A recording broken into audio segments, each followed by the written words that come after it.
Hi guys, Happy New Year's Eve. Because this has been the theme of the year of having injuries and illnesses, I am ringing in the new year with some horrible stomach flu. So I'm home binge watching shows and playing video games and drinking ginger ale. But it is what it is. Things happen. But I wanted to make this video because I know this is a time of year where people are really reflecting on things and making plans for the coming year, and it can bring up a lot of stuff for people. First, I want to say if 2021 was not great for you, that's valid. Every year doesn't have to be the best year ever. You don't have to make huge accomplishments all the time every year of your life. For example, I spent a majority of 2021 majorly injured, in pain, unable to do my favorite thing for the most part, which is dancing, struggling financially because of medical bills, and also battling a pretty severe depression. So be honest. If it wasn't your best year, don't lie to people just to fit in or to look cool. Be vulnerable and tell your truth because you never know who else might be struggling and who else might need to talk to somebody about how life has really been. I know social media does a number on all of us, and everybody's only presenting a very positive, curated, narrow view of their lives, but it's not real life, so don't fall for it. We're all smarter than that. We all know that everybody has their personal struggles and their ups and downs, and it's not all good all the time. So if 2021 was a struggle for you, don't feel bad, don't feel ashamed. It's completely valid. With that being said, I just binge watched the new season of Dexter New Blood, and I really liked it. I know there's more episodes coming, but I just binge watched the ones that are out so far. And this is going to seem silly, but it's because it's a TV show and it's fake, obviously. But the show really got me thinking about how much we hurt ourselves and others by boxing people in and really thinking that people can't or won't change. And we do a lot of damage when we tell people what they are or they aren't, like it's a final statement. So, if you're a person who grew up with any kind of narcissistic or mental or emotional abuse, low self esteem, anything like that, if you're still struggling with that, please get help. But if that's your past, please know that you were conditioned to give away your power and to let other people decide for you what's possible. This has happened to a lot of people, including me. And I need you to know that you can be free of that. It doesn't matter if you did XYZ for 1 minute, 1 year, 10 years.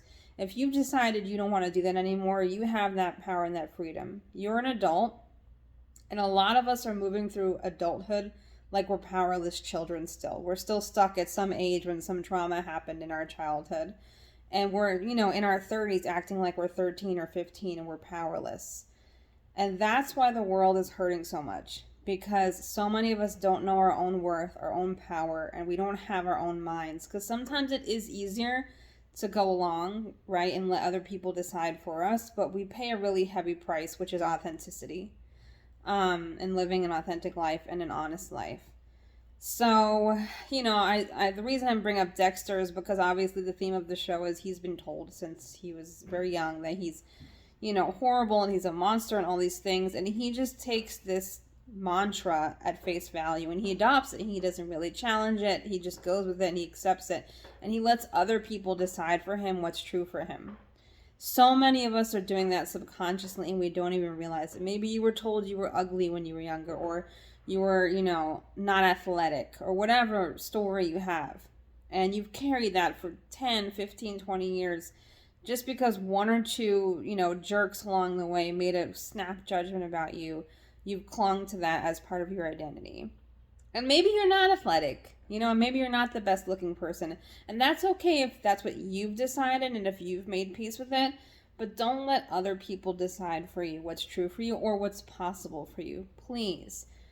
Change is possible. Anything is possible. If we're still here fighting the good fight, you can have the life that you want and deserve. And so can other people. And a lot of times when we finally start to live authentically, we're more available to help the people we care about get what they want and deserve in life. Now, they still have to do it for themselves, but we can be a beacon of light to the people we love and say, look, you can come back from anything, you can recover from anything. Look at people who were on death's doorstep from whether it's addiction or cancer, God knows what, and they came back. So don't give up. If you're still here, don't give up. Also, remember, you get to decide who you are and what you are about as an adult, and you're allowed to change your mind, okay? Don't get so stuck in an identity that you're living for others or to impress others that you're afraid to change or to be better just because of what people will think, or you might lose people. If you lose people because you're improving yourself or you're getting better, those people were no longer for you. And that's okay. Again, we have to normalize loss in our society. As a very Western, super ego-focused, individual-focused society, we really lose sense of community and connection. And this has been exacerbated by social media and the internet. But there is no you without others. So don't just be better for you. Be better for you so you can be better for your friends, your family, your loved ones. So you can contribute to them as much as you contribute to yourself. So with that being said, please challenge the things you've been told, whether by family or friends or society or subcultures you're a member of or a part of. Think critically and think for yourself. Be honest enough and accountable enough that you're willing to change and make adjustments when maybe you discover, oh, I'm doing this thing that's really harmful to me or really hurtful. Be willing to be honest enough to make the changes so you can move forward better.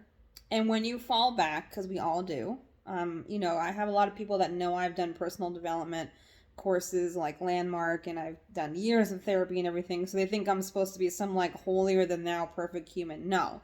I'm still very human. I'm still very flawed. I still very much have my weaknesses and struggles.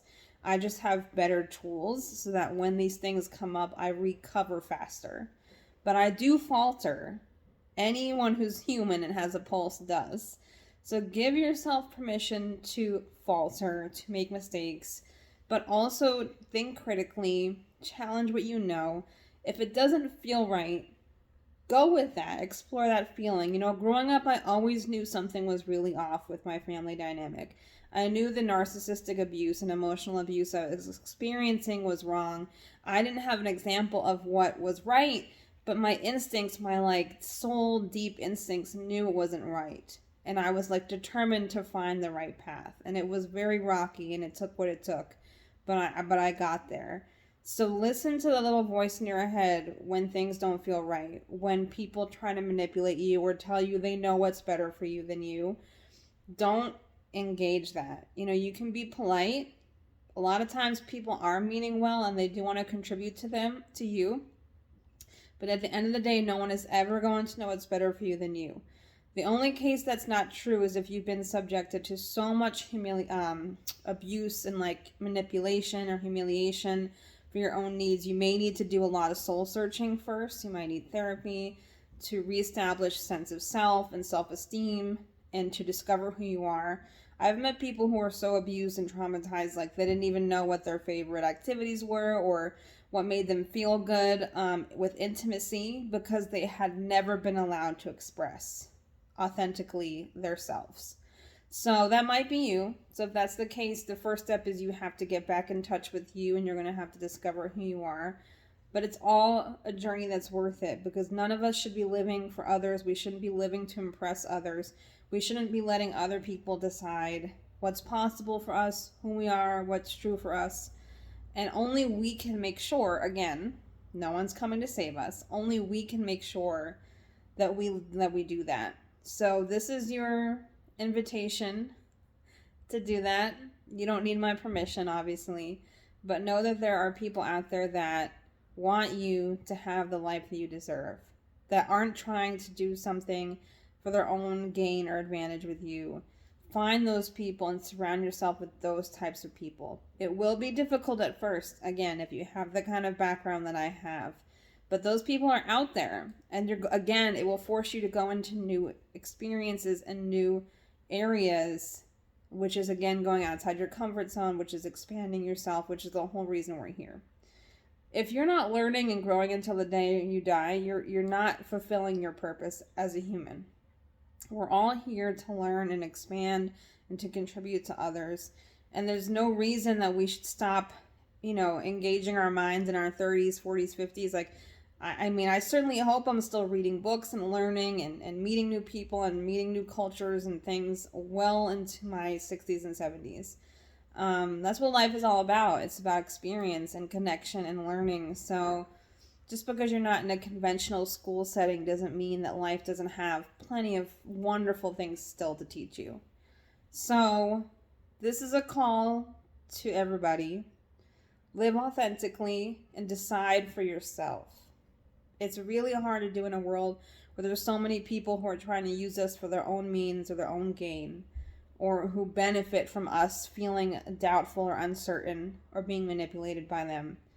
But break the change, because they're invisible. They've been placed on you by someone else who thinks that you aren't strong enough to break them, but you are. Believe me, you are. So in 2022, I wish for you more authenticity, more integrity, more peace, and more joy. I know we all need a lot more of that, but mostly more authenticity. Challenge things, think critically, don't be asleep. The world needs us. It really needs us to be more accountable and more in tune, because a lot of people are hurting and there's a lot of things happening that we need to wake up and work on as a community. So, Happy New Year. Sorry to be so serious, but nobody's surprised. And I hope I see you all soon in a better, more prosperous, and more healthy and authentic year for all of us.